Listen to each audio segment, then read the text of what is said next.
దేవుని నామానికి వందనాలు. ప్రియులారా, ఈరోజు మనము నిర్గమాకాండము 4వ అధ్యాయము 18-26 వచనాల వరకున్న భాగాన్ని మనము చూడబోతా ఉన్నాం. 18వ వచనం నుంచి 26వ వచనం వరకున్న భాగాన్ని మనం చూడబోతా ఉన్నాం. మరి ఇప్పటి వరకు మనము చూస్తున్న రీతిగా దేవుడు ఇశ్రాయేలు ప్రజలను విడిపించడానికి మరి మోషేను ఎన్నుకున్నాడు.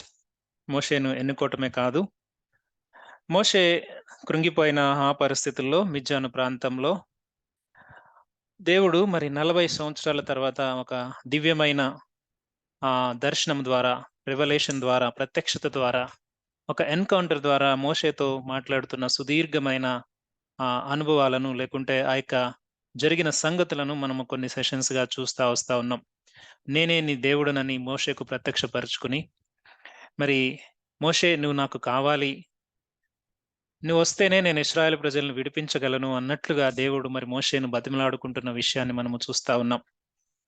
ఎంతగా దేవుడు మరి మోషేను ప్రిపేర్ చేస్తూ ఉన్నాడో, మోషే అడుగుతున్న ప్రతి ఒక్క సందేహానికి, ఆ సందేహాలు అయిపోయిన తర్వాత తన యొక్క అన్‌విల్లింగ్‌నెస్, అలాగే తన యొక్క కాన్ఫిడెన్స్ లేని విషయాన్ని కూడా దేవుడు ఎలా అడ్రెస్ చేస్తూ వస్తున్నాడో మనం ప్రాముఖ్యంగా గత సెషన్‌లో మనం చూస్తా ఉన్నాం.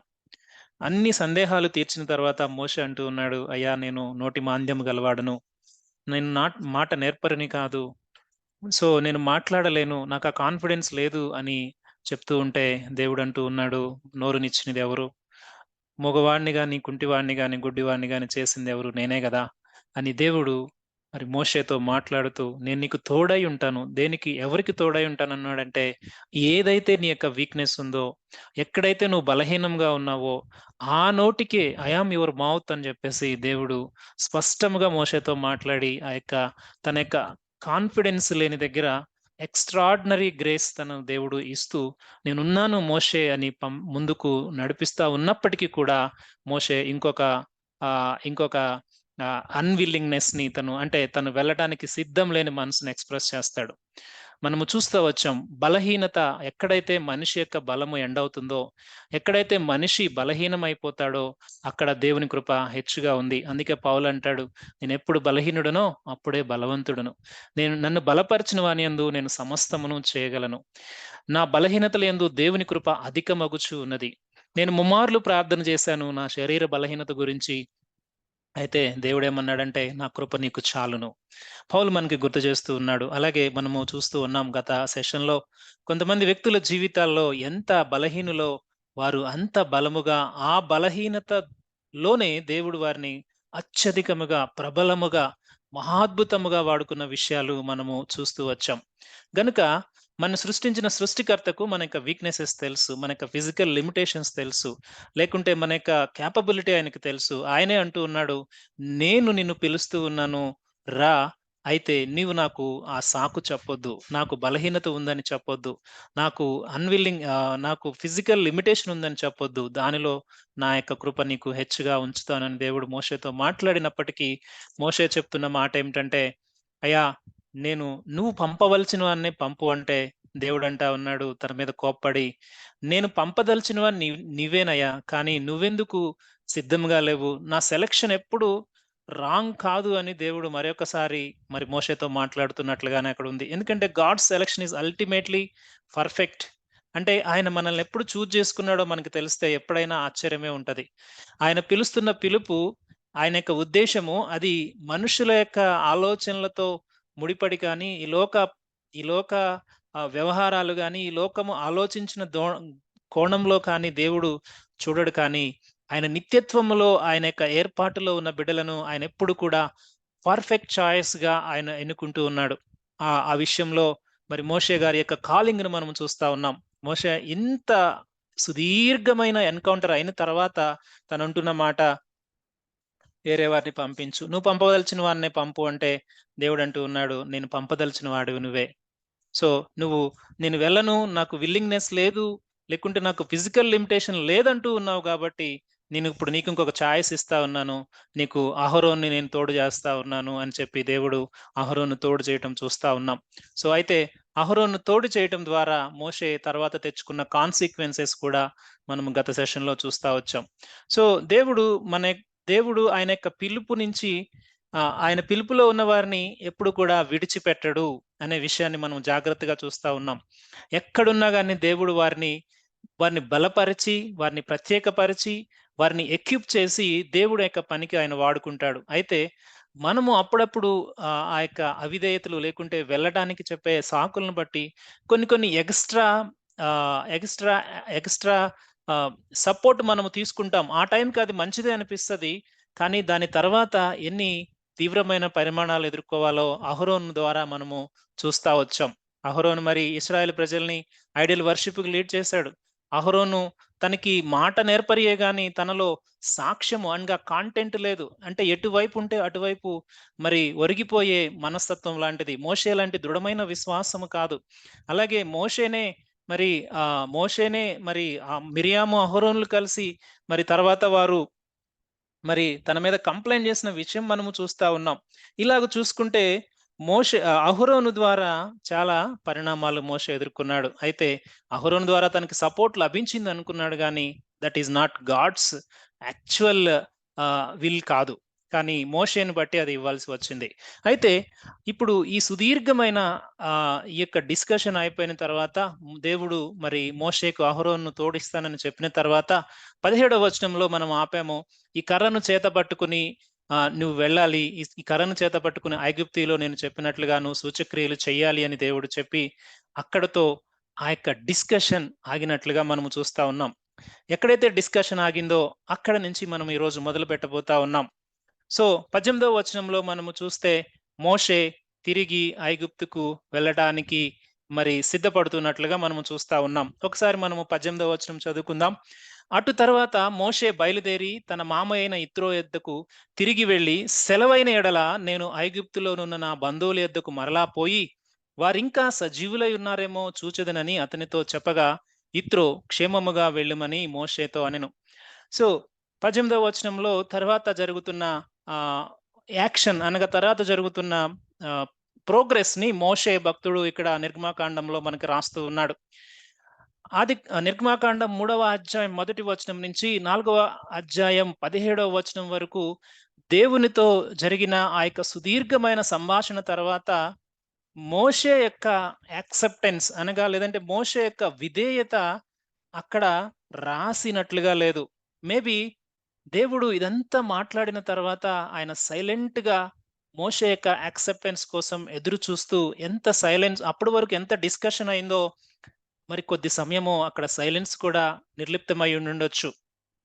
మోషే యొక్క విధేయతను అక్కడ మరి ఆహ్, కోసం దేవుడు ఎంతసేపు ఎదురు చూసాడో అనే విషయాన్ని కూడా మనము ఈ యొక్క విషయంలో ఆలోచన చేయాలి. మోషే ఈ ఈ యొక్క విషయంలో తను వెంటనే విధేయత చూపించాడా? లేకుంటే కొంత సమయం తర్వాత విధేయత చూపించాడా? లేకుంటే ఒక రోజు తర్వాత విధేయత చూపించాడా? అనేది మనకు తెలీదు. కానీ దేవుడు తనకి చెప్పవలసిందంతా చెప్పి కొంత సమయం అక్కడ ఎదురు చూసి తను ఆరోహణమై వెళ్ళిపోయి ఉండవచ్చు. కానీ ఏది ఏమైనా మనకి తెలీదు అక్కడ జరిగిన యొక్క సైలెంట్ టైము.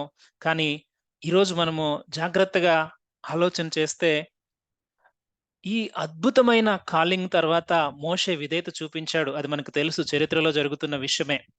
అయితే ఇటువంటి ప్రత్యక్షతలు, ఇటువంటి పిలుపులు, ఇటువంటి చెప్పాలి అంటే ఇటువంటి మండే అనుభవాలు అనేక మంది, అనేక మంది ఎదురవుతూనే ఉంటారు. లేకుంటే అనేక మంది పొందుకుంటూనే ఉంటారు.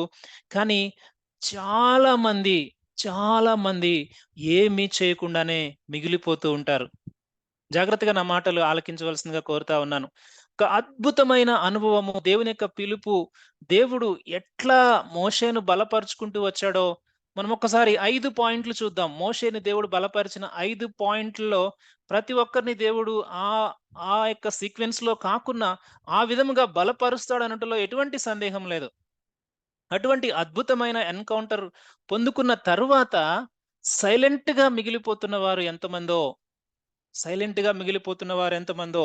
3వ అధ్యాయం 11వ వచనంలో దేవుడు మరి వచ్చి ఒ నేను కిందకి దిగి వచ్చాను. మోషే నువ్వు నాకు కావాలి. నా ప్రజల మొర్ర విన్నాను. వాళ్ళ యొక్క బాధలు నేను చూసాను.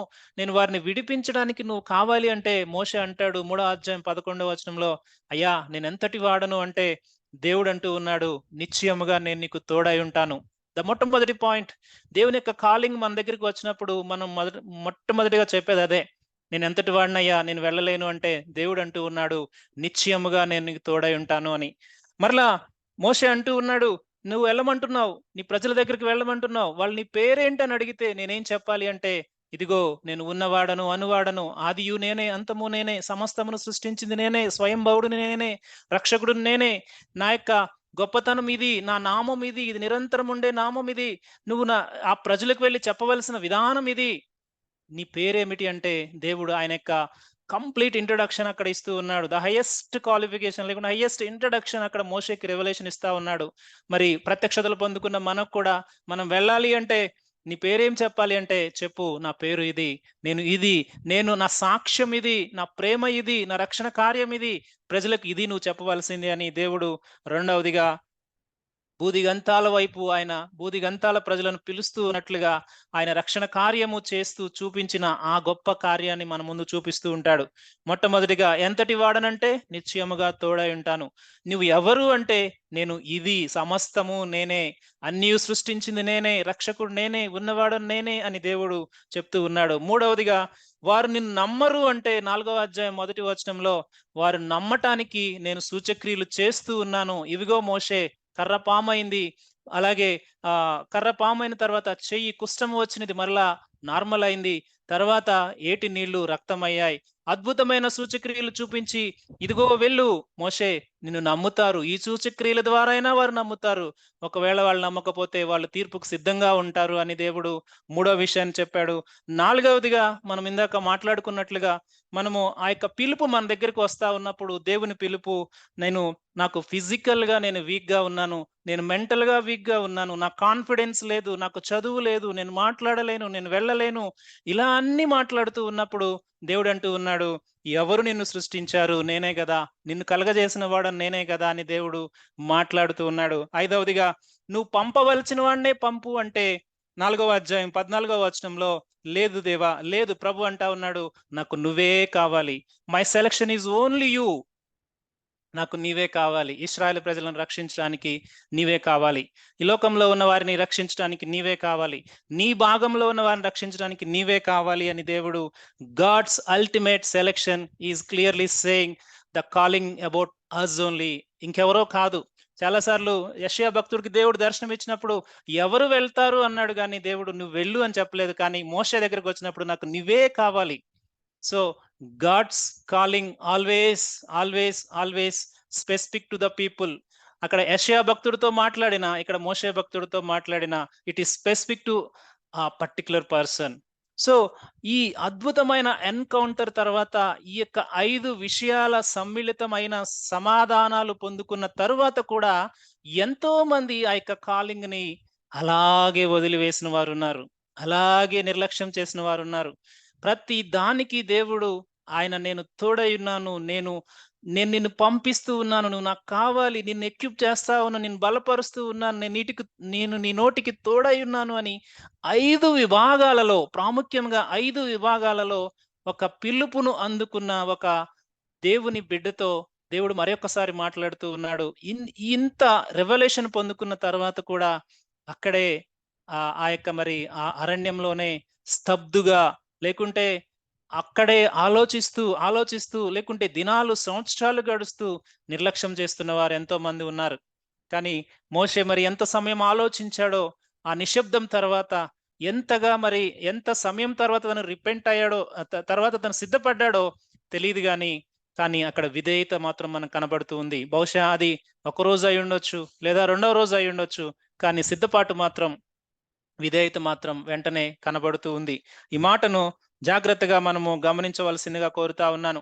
ఎప్పుడైతే తన యొక్క మనసులో నిర్ణయించుకున్నాడో, దేవుని యొక్క ప్రత్యక్షత తనకు ద్వారా పొందుకున్న పిలుపును తను ఫిల్ఫిల్ చేయడానికి, తను ఐగుప్తు వెళ్ళటానికి నిర్ణయించుకున్నాడో, వెంటనే తను చేసిన మొట్టమొదటి పని ఏమిటంటే, ఇప్పుడు మనం చదువుకున్నాం, తను ఏం చేశాడంట, ఆ సీనాయి పర్వతం నుంచి, ఆ యొక్క హోరేబు కొండ నుంచి తను బయలుదేరి తన మామయ్య అయిన యిత్రో దగ్గరకు వెళ్ళి, యిత్రో దగ్గర అడుగుతూ ఉన్నాడు, సెలవైన ఎడల సమాధానముగా నాకు సెలవివ్వు, నేను నా బంధువుల యొద్దకు మరలా పోయి వారు ఇంకా సజీవులై ఉన్నారేమో చూచెదనని అతనితో చెప్పగా, ఇత్రో క్షేమముగా వెళ్ళుమని మోషేతో అనెను. ఇక్కడ ట్రూత్ ని ఇక్కడ మోషే అనగా దేవుని యొక్క ప్రత్యక్షత తను పొందుకున్న విధానం గాని, లేకుంటే ఈ విధమైన రివల్యూషన్ తనకు ప్లాన్ జరిగిన విషయం గాని మరి తన యొక్క మామతో పంచుకోలేదు. కానీ ఆ యొక్క ట్రూత్ ని తను వేరే విధముగా, అంటే తను వెళ్ళవలసిన పనిని చెప్తూ ఉన్నాడు. కానీ చెప్పే సమయం అది కాదు. చాలా సార్లు మనము ఏం చేస్తామంటే,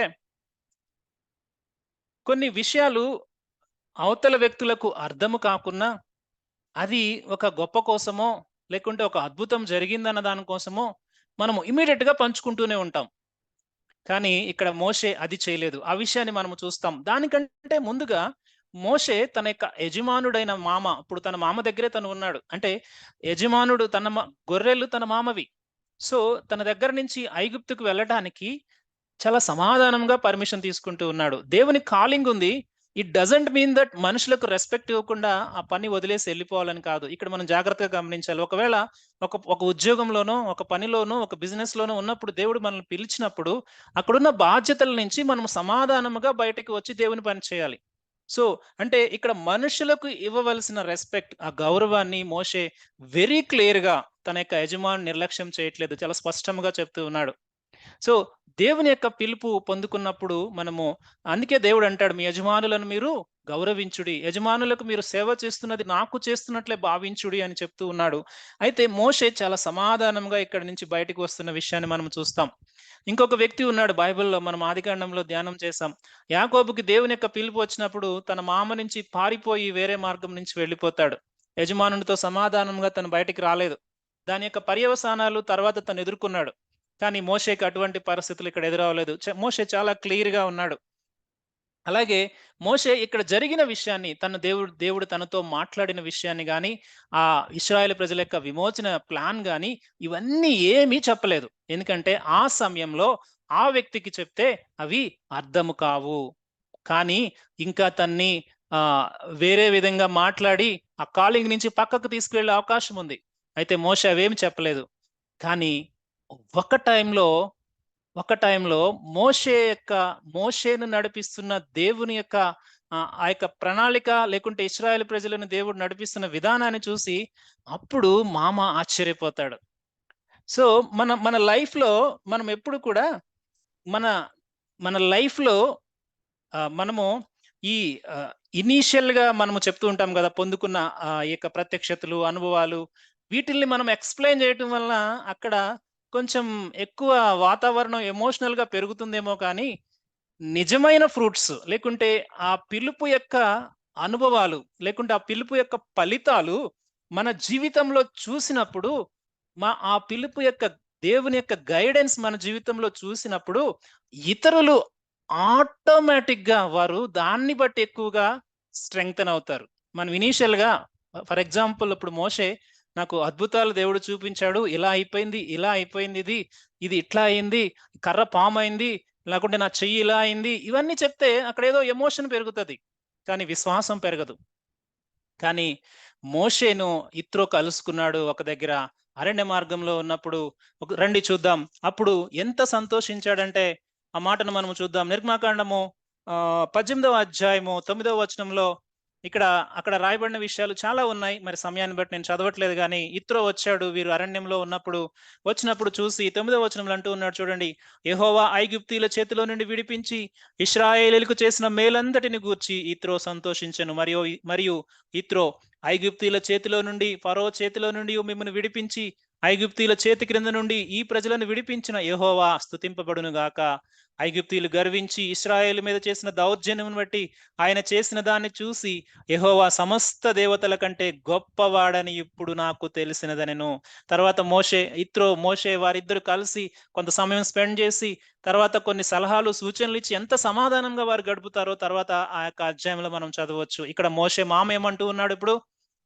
సమస్త దేవతల కంటే గొప్పవాడు. అప్పటి వరకు తనకి మిద్యాను యాజకుడు కాబట్టి ఇంకేదో ఉండుండొచ్చు.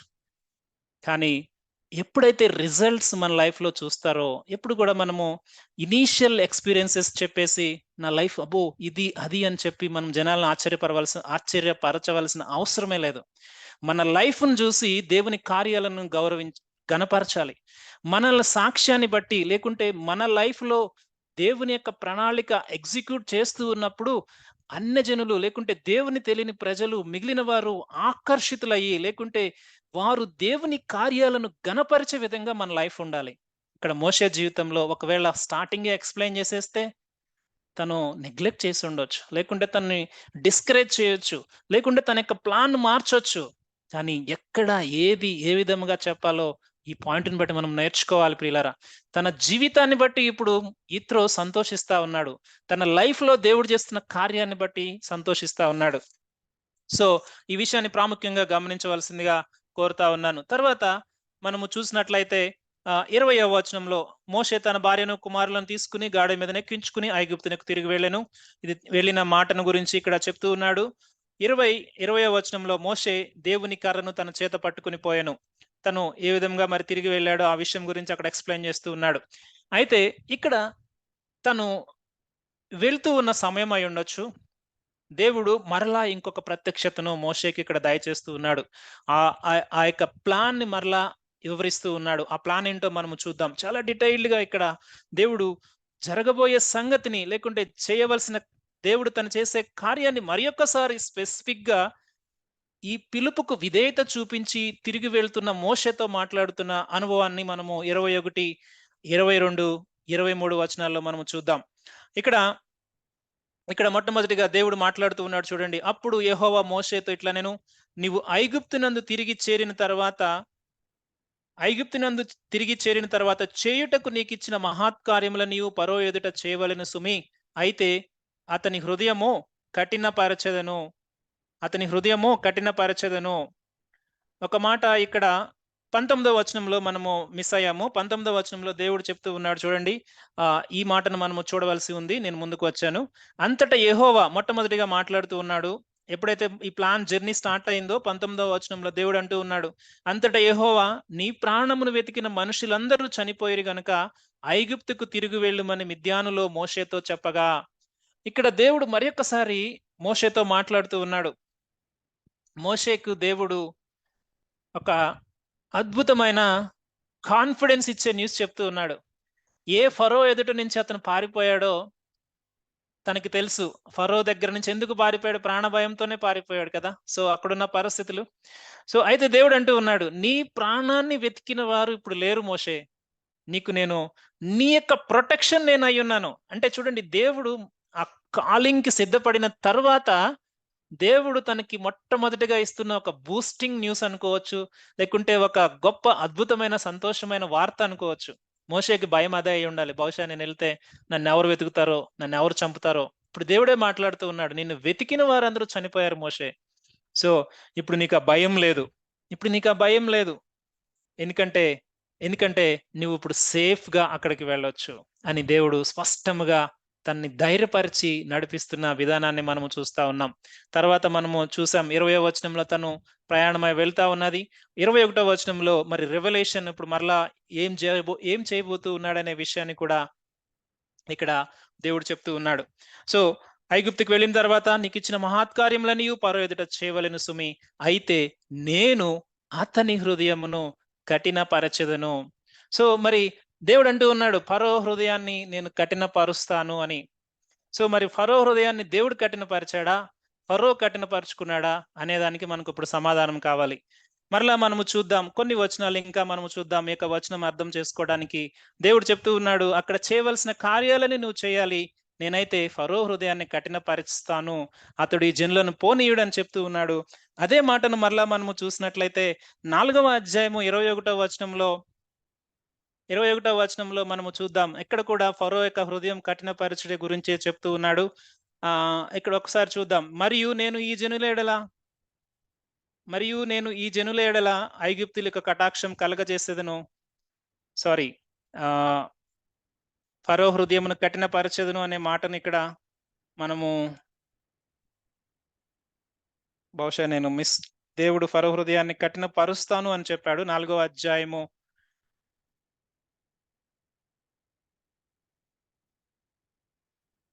ఒక్క నిమిషం. 21లో బ్రదర్ అతని హృదయమును కఠినపరచెదను. 21లో అతని హృదయమును కఠినపరచెదను. ఎస్, 4:21లోనే ఇప్పుడు మనం మాట్లాడుకున్న విషయాన్ని మనం చూస్తా ఉన్నాం. సారీ, నేను 3లో చూస్తా ఉన్నాను. తర్వాత 7వ అధ్యాయము 15వ వచనంలో చూద్దాం. 7వ అధ్యాయము 15వ వచనంలో మనం చూద్దాం. ఇక్కడ ప్రొద్దున నువ్వు ఫరో యొద్దకు వెళ్ళము, ఇదిగో అతడు 8వ అధ్యాయం 15వ వచనం. ఫరో ఉపశమనము కలుగుట చూసి యెహోవా సెలవిచ్చినట్లు తన హృదయమును కఠినపరుచుకుని వారి మాట వినకపోయెను. 8:15లోనేమో ఫరో హృదయాన్ని కఠినపరుచుకున్నట్లు ఉంది. అంటే మనము ఈ మాటను ఎవరు కఠినపరిచారనే విషయాన్ని కొంత క్లుప్తముగా మనము చూద్దాం. అలాగే 7వ అధ్యాయం 13వ వచనంలో ఇంకొక దగ్గర యెహోవా చెప్పినట్టు ఫరో హృదయము కఠినమాయను గనుక అతడు వారి మాట వినకపోయెను. సో ఈ సందర్భాన్ని తన హృదయము కఠినమైంది, ఫరో హృదయాన్ని దేవుడు కఠినపరుస్తానన్నాడు అనే విషయాన్ని మనము చాలా దగ్గరలో మనము చూస్తాం. అయితే ఇక్కడ ఫరో హృదయాన్ని కఠినపరిచింది ఎవరు? మనం చెప్పవచ్చు దేవుడే కఠినపరుస్తూ ఉన్నాడని. కానీ నిజంగా మనము చూస్తే ఫరో తన హృదయాన్ని కఠినపరుచుకుంటూ ఉన్నాడు. ఫరో తన హృదయాన్ని తనే కఠినపరుచుకుంటూ ఉన్నాడు. ఫరో ఏం చేస్తూ ఉన్నాడంటే, దేవుడు ఆ ప్రజలను, ఇశ్రాయేలు ప్రజలను విడిపించడానికి మొదటి 3 సూచక్రియలు చేసినప్పుడు ఐగుప్తీయులు ఉన్న మంత్రగాళ్ళు కూడా అలాగే ప్రయత్నించి వారు ఓడిపోయారు. గెలిచారు. తర్వాత 4వ దగ్గర నుంచి వారు ఓడిపోయారు. ఈ విషయాలన్నీ చూస్తూ ఉన్నాడు.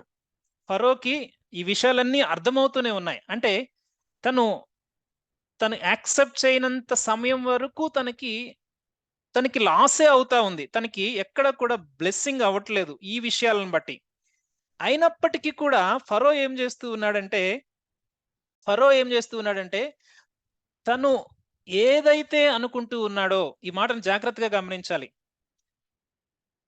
దేవుడు ఫరో హృదయాన్ని కఠినపరుస్తాను అని చెప్పాడు. కానీ స్టిల్ ఫరోకి చాయిస్ ఉంది. ఈ మాటను మనం జాగ్రత్తగా గమనించాలి. అంటే తనకి మంచి చెడును వివేచించగలిగిన జ్ఞానం అక్కడ ఉంది. ఒక రాజుగా, ఒక అధినేతగా తన దేశానికి ముప్పు కలుగుతూ ఉంది అని తను ఆలోచిస్తూ ఉన్నప్పుడు 3 దగ్గర ఆగాడు అనుకుందాం. 4, 5, 6, 7, 8, 9 ఈ అన్నిటికీ తన హృదయాన్ని కఠినపరుచుకుంటూ ఉన్నది ఎవరు అంటే, తను ఏం చేయాలనుకున్నాడంటే, తను ఏదైతే అనుకున్నాడో తన సొంత చిత్తం ప్రకారం తను చేయాలని ముందుకెళ్ళిపోయాడు. అంటే తన యొక్క థింకింగ్ లో ఏముందంటే, దేవుడు అంటూ ఉన్నాడు, నీ హృదయాన్ని నేను కఠినపరుస్తాను అని చెప్పి దేవుడు చెప్తూ ఉన్నాడు, ఫరో హృదయాన్ని కఠినపరుస్తానని చెప్పి. కానీ ఫరో ఏం చేస్తూ ఉన్నాడంటే తన యొక్క హృదయాన్ని తనే కఠినపరుచుకుంటూ ఉన్నాడు. అనగా తన ఇష్టానుసారముగా చేస్తూ ఉన్నాడు. సో దేవుడు కఠినపరుస్తూ ఉన్నాడు అంటే దేవుడు చాయిస్ ఇస్తాడు. చాలాసార్లు ఎగ్జాంపుల్ గా మనము చూస్తే, దేవుడు డైరెక్ట్ గా మనుషుల్లో చెడు ఆయన పెట్టడు. మనిషే వాటికి అట్రాక్ట్ అయ్యి, లేకుంటే మనిషే ఆ యొక్క ఈవిల్ థాట్స్ తో నింపబడి వారి యొక్క హృదయాన్ని కఠినపరచుకోవటం కానీ, లేకుంటే వారు మొండిగా తయారవటం కానీ జరుగుతూ ఉన్న సంగతులు మనం చూస్తాం. అధినేతలు కానీ, అధికారంలో ఉన్నవారు కానీ, మరి మూర్ఖముగా ఉన్నవారు కానీ, వీరందరూ ఏం చేస్తూ ఉన్నారంటే బయట నుంచి ఉన్న ఆ యొక్క ఈవిల్ స్పిరిట్స్ ని వాళ్ళు ఎక్స్ట్రాక్ట్ చేసుకుని వారంతటికి వారేం చేస్తూ ఉన్నారంటే వారి చిత్తాన్ని వారు చేయడానికి ఇష్టపడుతూ ఉన్నారు. మంచి చెడులను వివేచించి సరిగా సపోజ్ అవతల మంచి జరుగుతూ ఉందన్నప్పుడు మంచిని ఎగ్జిక్యూట్ చేయడానికి వారు ఇష్టపడరు. దానికి కారణాన్ని బట్టి దేవుడు ఏం చేస్తూ ఉన్నాడంటే వారి హృదయాలను కఠినపరుస్తూ ఉన్నాడు. సో ఇక్కడ దేవుడు ఫరో హృదయాన్ని కఠినపరుస్తానని చెప్పాడు, కరెక్టే.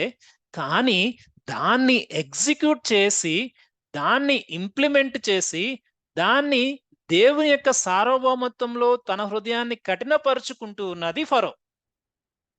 ఈ మాట మీకు జాగ్రత్తగా అర్థమైందని నేను అనుకుంటూ ఉన్నాను. దేవుడు అలౌ చేశాడు, ఫరో దాన్ని తన చిత్త ప్రకారంగా చేశాడు. లాస్ అవుతున్న కొద్దిగా తను మంచి డెసిషన్ వైపుకి రాకుండా చెడు డెసిషన్ వైపుకే వెళ్ళటానికి తను ఇష్టపడ్డాడు. అంటే తన యొక్క ఓన్ వైపు వెళ్ళిపోవడానికి ఇష్టపడ్డాడు. అంటే దేవునికి ఫరో మరి దేవునికి ఆయన చెప్పాడు కదా, ఫరో హృదయాన్ని నేను కఠినపరుస్తాను అంటే, దేవుడు అక్కడ చివరి వరకు జరగబోయే ఎండ్ రిజల్ట్ కూడా అక్కడ దేవుడు మాట్లాడుతూ ఉన్నాడు.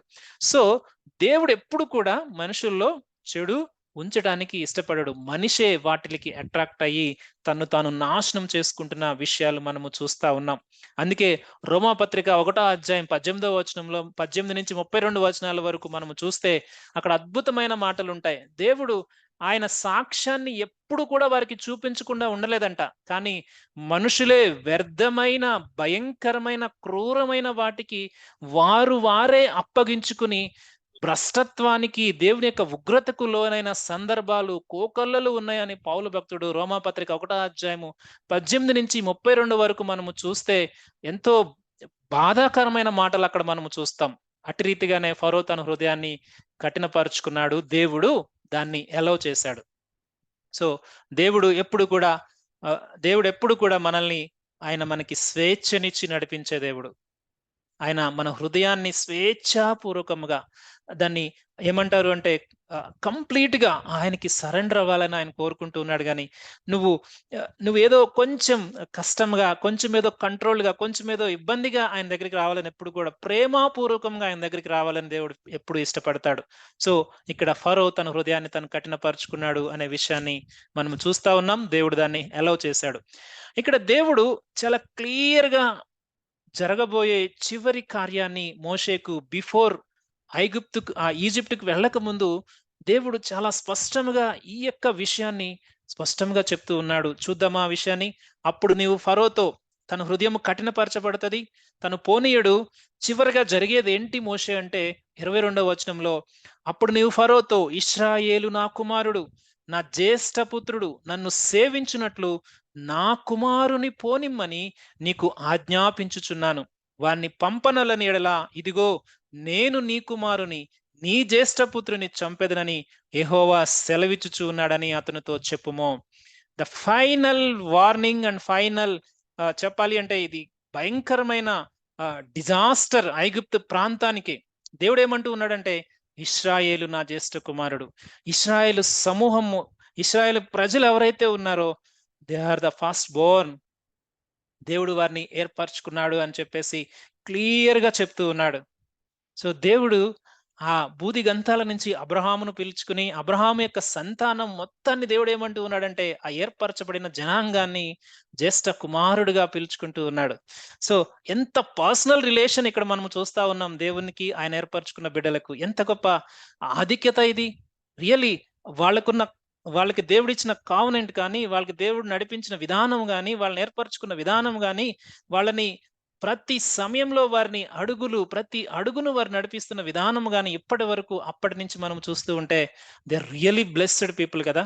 సో దేవుడు అంటూ ఉన్నాడు, ఒకవేళ ఫరో పంపించకపోతే చెప్పు మోషే, నా జ్యేష్ఠ కుమారునికి ప్రతిగా నీ జ్యేష్ఠ కుమారుని నేను తీసుకుంటాను. దేవుడు ఎంతటి వరకు వెళ్ళిపోయాడో చూస్తున్నాం ఇక్కడ మనం.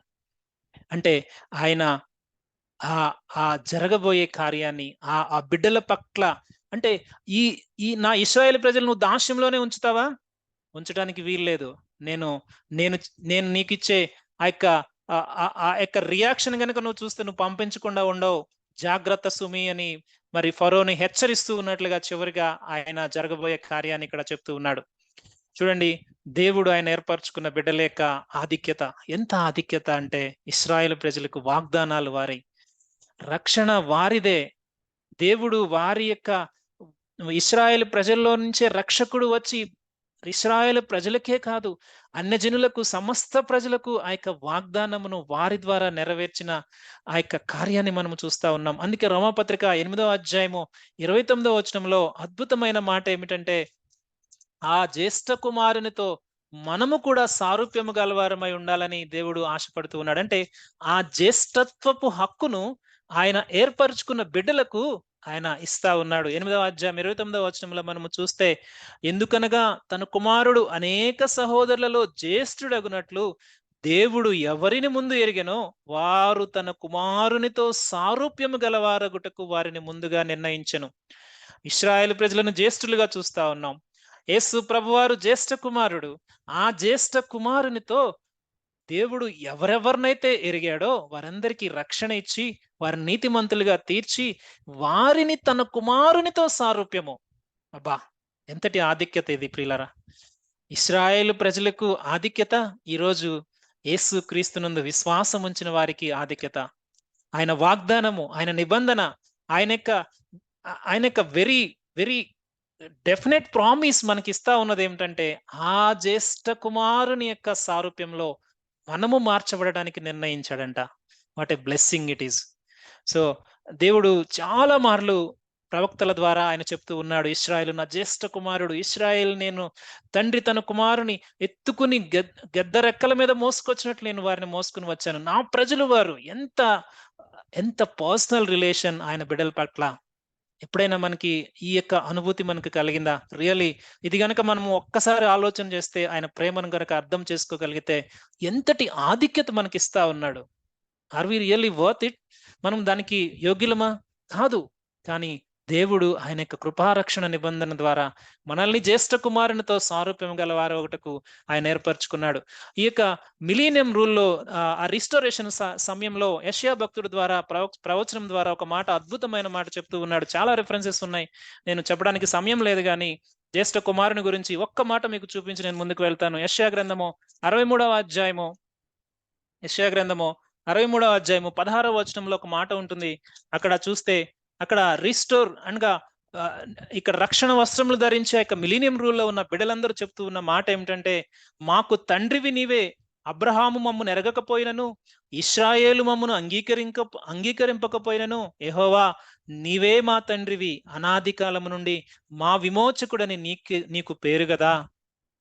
అప్పుడు మనం అందరం అంటామంట, దేవా నీవే మాకు తండ్రివి కదా, మేము ఒకవేళ అబ్రహాం మమ్ము ఎరగనంటాడేమో, కానీ నువ్వైతే ఎరగనన్నావు కదా, అనాది కాలం నుంచి నువ్వే ఉన్నావు కదా.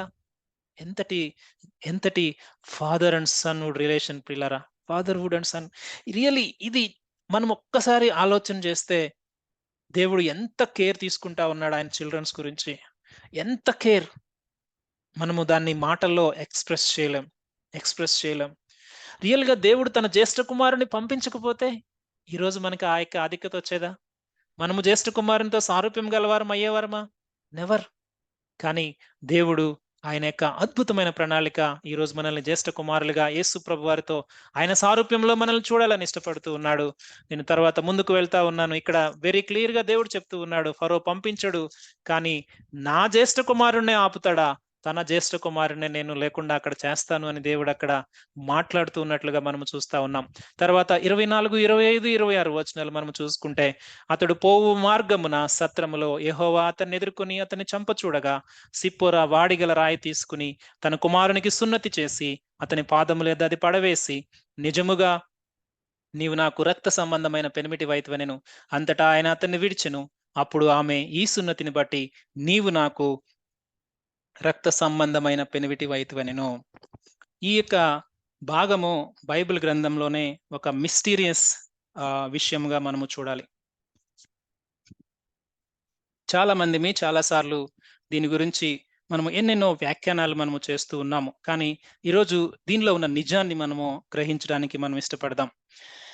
ఇది దేవునికి మోషేకు మధ్యలో జరుగుతూ ఉన్న ఒక లేకుంటే మోషే జీవితంలో దేవుడు చూస్తున్న పర్ఫెక్షన్ మోషే జీవితంలో లేని కారణాన్ని బట్టి దేవునికి మోషేకి మధ్యలో జరుగుతూ ఉన్న ఒక కాన్ఫ్లిక్ట్ గా మనం చూడాలి, లేకుంటే ఒక ఛాలెంజ్ గా మనం చూడాలి.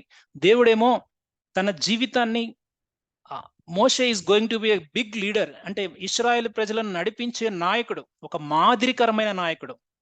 దేవుడు మోషే యొక్క లైఫ్ ని క్లియర్ గా ఇశ్రాయేల్ ప్రజల ముందు ప్రజెంట్ చేయడానికి ఇష్టపడుతూ ఉన్నాడు. కానీ మోషే లైఫ్ లో ఒక అడ్డంకి ఉండిపోయింది. ఏమిటి ఆ అడ్డంకి అంటే, దేవుడు అబ్రహాముతో చేసిన యొక్క నిత్య నిబంధన, ఇశ్రాయేలు ప్రజలకు ఆయన ఇచ్చిన నిబంధన ఏమిటంటే, ఇశ్రాయేలు ప్రజలు మగవారు ప్రతి ఒక్కరూ కూడా సున్నతి నిబంధనను ఆచరించాలి. ఇది తరతరములకు వారికి కట్టడగా దేవుడు ఇచ్చాడు. ఇప్పుడు ఈ మోషే ఐగుప్తు ప్రజల దగ్గరికి వెళ్ళి ఇశ్రాయేలు ప్రజలను విడిపించడానికి వెళ్తూ ఉన్నప్పుడు, మోషే యొక్క ఫ్యామిలీని, మోషే యొక్క సాక్ష్యాన్ని, మోషే యొక్క క్వాలిటీస్ అన్ని కూడా భూతద్దంలో పెట్టి చూస్తారు. దేవుడు తన జీవితంలో ఏదైతే తను అవిధేయత చూపించాడో దాన్ని కరెక్ట్ చేయడానికి ఇష్టపడుతూ ఉన్నాడు. అలాని మోషే ఏమన్నా ప్రయత్నించకుండా ఉన్నాడా అంటే, మోషే కూడా చాలా సార్లు ప్రయత్నించుంటాడు.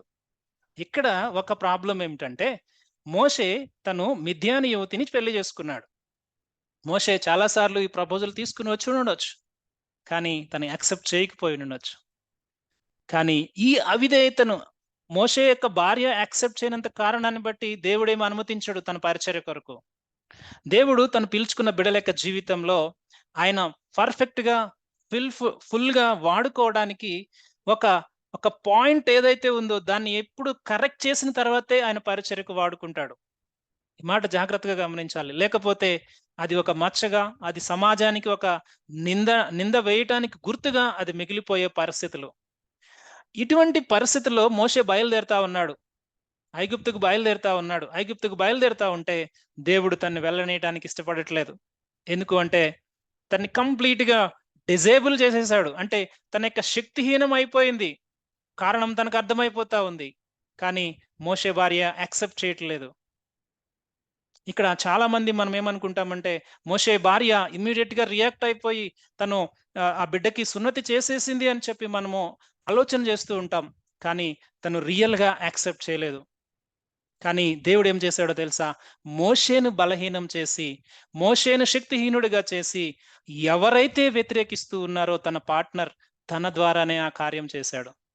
ఆ కార్యం చేయించి ఇప్పుడు అంటా ఉంది చాలా బిట్టర్‌నెస్‌తో, చాలా బాధతో, ద్వేషంతో అంటా ఉంది, "నీవు నాకు రక్త సంబంధమైన పెనిమిటివైపోయావు."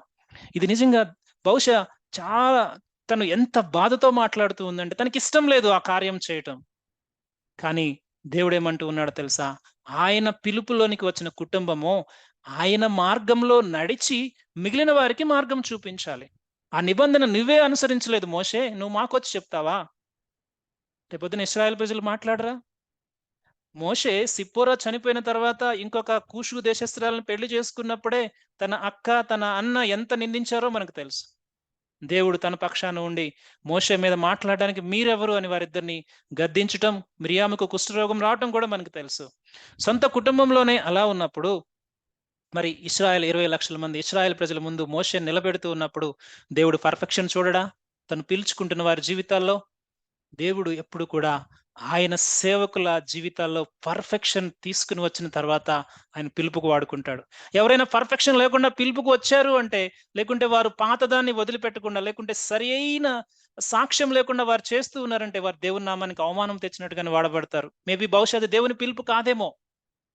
దేవుడు ఈ పర్ఫెక్షన్ కోసం ఎప్పుడు ఎదురు చూస్తూ ఉంటాడు. తరచుగా ప్రతి సేవకుని జీవితంలో ఇది ఎదురయ్యే సంఘటనే. కానీ చాలా మంది ఈ యొక్క ఈ యొక్క దీన్ని విడిచిపెట్టకుండా అక్కడే ఆగిపోవటానికి కారణాన్ని బట్టి పిలుపులో ముందుకు వెళ్ళలేరు. లేదంటే కాంప్రమైజ్ అయిపోయి వేరే విధంగా వెళ్లి దేవుని నామానికి అవమానం తెస్తారు. కానీ దేవుడు ఎప్పుడు కూడా ఈ పర్ఫెక్షన్ వచ్చే వరకు అలౌ చేయడు. ఆయన ఎప్పుడు కూడా తన సేవకుడు సెట్ రైట్‌గా ఉండాలి. జనాల ముందు బిఫోర్ ఇజ్రాయెల్ పీపుల్ ముందు తను చాలా పర్ఫెక్ట్‌గా ఉండాలని దేవుడు ఆశపడ్డాడు కాబట్టి ఈ పరిస్థితికి అనుమతించాడు. అప్పుడు సిప్పోరా వెళ్లి చేసింది. అంతేగాని సిప్పోరా శూర కార్యం చేసి తన భర్తనేమి రక్షించలేదక్కడ. అప్పటి వరకు అవిధేయురాలుగా లేకుంటే అయిష్టముగా ఉన్న ఆ పరిస్థితుల్లో దేవుడు తన ద్వారానే ఆ కార్యం చేశాడు.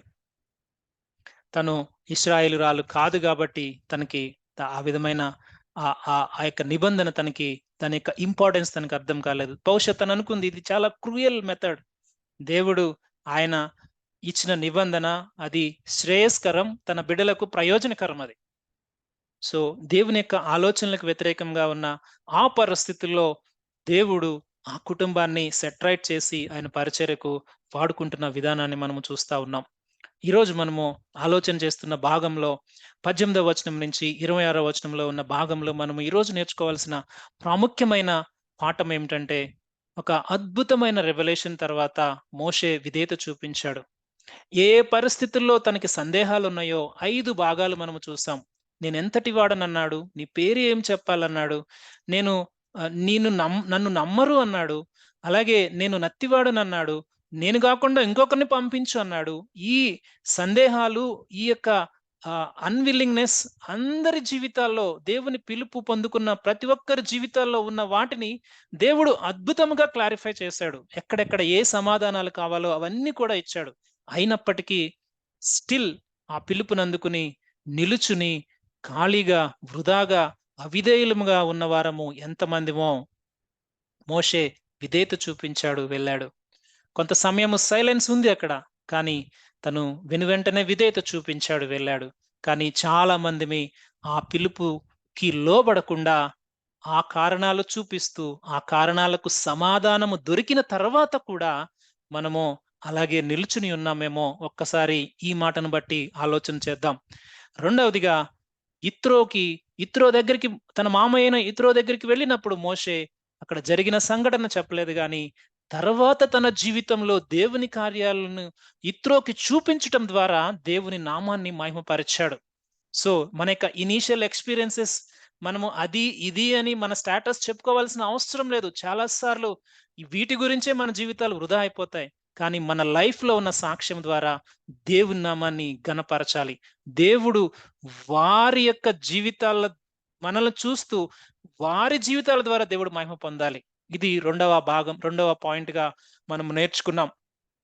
మూడవదిగా మనము ఆలోచన చేస్తే దేవుని యొక్క పిలుపును పొందుకున్న కుటుంబాల్లో గాడ్లీ ఫ్యామిలీస్ ఎలా ఉండాలి అంటే, దేవుని యొక్క నిబంధనకు లోబడి, అనగా దేవుని యొక్క వాక్యానికి లోబడి వారి యొక్క కుటుంబాలను మాదిరిగా చూపించినప్పుడు అనేక మంది వారి మాదిరిని బట్టి దేవుని మార్గంలోనికి వస్తారు. లేదంటే ఆ కుటుంబాన్ని బట్టి, ఆ ఆ కుటుంబము యొక్క సాక్ష్యాన్ని బట్టి దేవుని నామము అవమానపరచబడుతది. దేవుడు అందుకే ఆయన యొక్క సేవకులను ఆయన పనికి పిలుచుకునేటప్పుడు అడ్డంకిగా, లేకుంటే అప్పటి వరకు కాంప్రమైజ్ అయిపోయి ఏమున్నారో వాటన్నిటిని కరెక్ట్ చేసి ఆయన పనికి ఆయన వాడుకోవటానికి ఆయన ఇష్టపడతాడు. అప్పటి వరకు ఆయన అలౌ చేయడు. సో, ఈ 3 విషయాలు మనము నేర్చుకున్నాం. నేర్చుకున్న విషయాలను బట్టి ఈరోజు మనము దేవుని యొక్క సన్నిధిలో ఒక్కసారి మనల్ని మనం పరిశీలన చేసుకుని, విన్న వాక్యాన్ని బట్టి మనము దేవునికి మనల్ని మనము సరి చేసుకుంటూ దేవునికి మనము ప్రార్థన చేద్దాం. సమయంలో ఏ విషయాల్లో అయితే దేవుడు మనతో మాట్లాడాడో ఆ విషయాలను బట్టి ఒక్కసారి మనము పరిశీలన చేసుకుందాం.